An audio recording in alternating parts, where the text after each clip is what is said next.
Gempa bumi magnitudo 7,5 melanda Jepang pada hari pertama tahun baru 2024.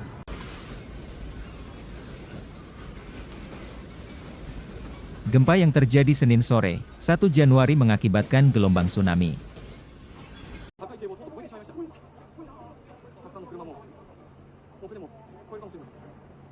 Pusat gempa berada di wilayah Noto, Prefektur Ishikawa dengan kedalaman 10 km di bawah tanah.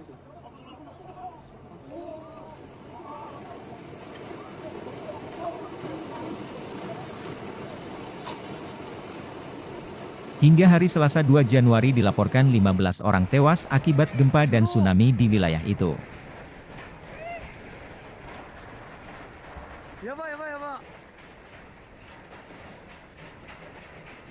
Selain merusak ratusan bangunan, dampak gempa juga mengakibatkan kebakaran di wilayah pusat kota Wajima.